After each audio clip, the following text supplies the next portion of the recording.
Welcome back to TxDOT's Historic Preservation webinar series.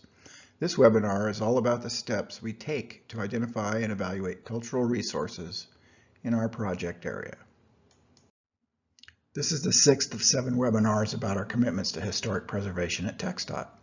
The goal with this webinar series is to provide you with all the information you need to become an informed participant in the Section 106 process. If this webinar is the first you've tuned into, we recommend you pause and watch webinar 3 and webinar 5 before moving on. The previous webinars provide a great foundation for understanding the overall historic preservation process. Be sure to download the handouts for links to other helpful resources and a glossary of terms we use throughout the series.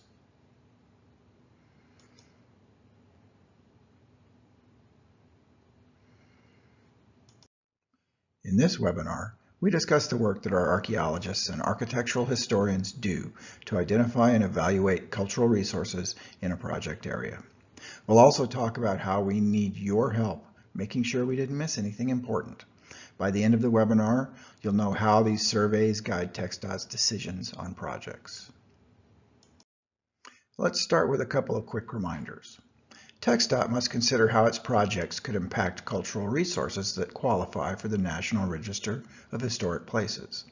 The Area of Potential Effects, or APE, is where our archaeologists and architectural historians look for archaeological sites and historic resources. So how do we look for cultural resources in the APE and decide what qualifies for the National Register? TxDOT conducts research and field investigations to gather information about the history and importance of the property. We ask consulting parties and our preservation partners for input, and then we study the site or property to see if it meets certain standards for the National Register. Together, this process is called a survey. The size and scale of a project will determine if we move forward with a survey. Some projects do not require a survey at all. We have different scenarios in our guidelines, so our archaeologists and historians can follow a consistent approach in reviewing hundreds of projects a year. Our federal and state partners agree with our approach. Watch webinar 2 for more information on our agreements. First, let's focus on the basics of archaeological surveys. We need to know if there are any archaeological sites or cemeteries in the APE.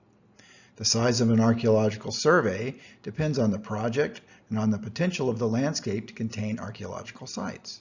Generally, these surveys include background research, field investigations, lab studies, and a report. Surveys must be conducted by professional archaeologists, and our archaeologists have many specialties, like archaeobotany, which is the study of ancient plant remains, or geoarchaeology, which is the study of archaeological problems using the methods and concepts of the earth sciences. The first step of an archaeological survey is usually to complete background research. Archaeologists look at historic and current maps, archival records, and previous surveys to learn about known or possible archaeological sites in the project area. TxDOT also talks with specific consulting parties about potential sites in the project APE. Based on the background research, if archaeologists think there may be a site to uncover in the APE, they'll conduct field investigations. This is where archaeologists actually visit the project area and study the landscape, the soils, and more.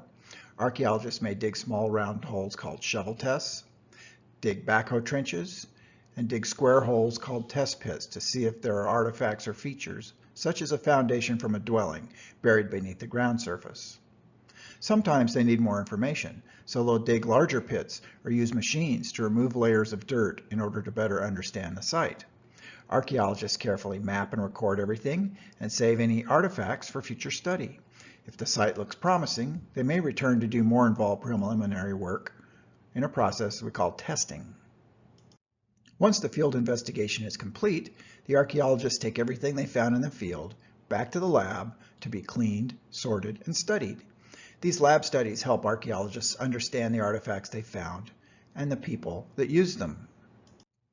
The team will then produce an archaeological report. It contains the background research, the results from the field investigation and from the lab, and recommendations for how to address the findings. Consulting parties and interested parties may request copies of the report, but it's important to note that archaeological site locations are protected by law, including those uncovered during survey work. This protects the site from looting or unauthorized digging.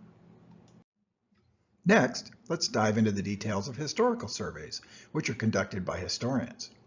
Our team of professionals specialize in a variety of topics, including architecture, landscapes, historic bridges, and more. The type and size of historic survey will depend on the project. Surveys typically include background research, field investigations, and a report. The first step of a historical survey is to complete background research. Architectural historians will look at historic and current maps, property records, and other information about properties in the above-ground APE. We are looking for buildings or places in the APE that are older than 45 years of age, which we call historic age resources. We are also looking for known historic resources. After we determine what is in our APE and what might be there, we visit the project area and conduct various studies. We take photographs of all historic age resources, record details about the resources on what we call a survey form, and map the location of historic resources. We visit local museums, libraries, and archives to do more research about the area and historic resources in it. We also meet with consulting parties who can help identify important places. We know how to spot historic age properties, but we want to know what is important in your community. Architectural historians will wrap all this research and fieldwork into a survey report. It covers the background research and the results of the field investigation. It also includes recommendations for what to do next. So we've done our fieldwork and research. How do we determine if what we found qualifies for the National Register of Historic Places? TxDOT uses widely accepted guidance for assessing National Register eligibility. Simply put, there are three factors: age, significance, and integrity. First, resources must be at least 50 years old to qualify for the National Register. TxDOT plays it safe and looks at resources at least 45 years old. Second, the resources must be significant for at least one of four reasons. A, it played an important role in a historical event or pattern in our past. For example, a train depot that was important in the settlement of a new city. B, the resource is associated with an individual who was historically significant. For example, the house where an important person lived during the peak of their career. C, the resource is significant for its architecture, construction, or technology. For example, a bridge that used new construction methods. And D, the resource has potential to yield important information about prehistory or history. For example, an archaeological site that could tell us more about how Native Americans lived in the area. The third factor is integrity. Integrity means that the property must be similar in appearance to the way it was historically. Integrity helps us understand what is important about a cultural resource. For example, a building must have the original details and design to be important for the architecture. In this example, the building on top has a lot of original material and better integrity compared to the building on the bottom. An archaeological site must have artifacts in their original location for archaeologists to understand how the site was used. Removing artifacts from the site affects integrity. It can change how we interpret the artifact and change how we understand the site or the people who use the site. It is important to leave archaeological artifacts where they are found and not to collect or pick them up. Okay, quick recap. Cultural resource surveys are an important part of the Section 106 process. They are conducted by professional archaeologists and architectural historians. The goal of these surveys is to determine if there are cultural resources in the APE that qualify for the National Register of Historic Places. Surveys are usually made up of background research, field investigations, and consulting party input. Surveys end with reports that note what was found and recommendations for what to do next. Only when we know about the cultural resources in our project area and why they're important to you can we decide how to balance progress with preservation. Thanks for listening to this webinar about archaeological and historical field surveys. Tune in to other webinars in this series to learn more about Section 106 and historic preservation at TxDOT. In the meantime, Check out the video description below for links to helpful online resources and handouts. Head to TxDOT's Beyond the Road website for videos, podcasts, and story maps about the interesting resources we've uncovered during our projects.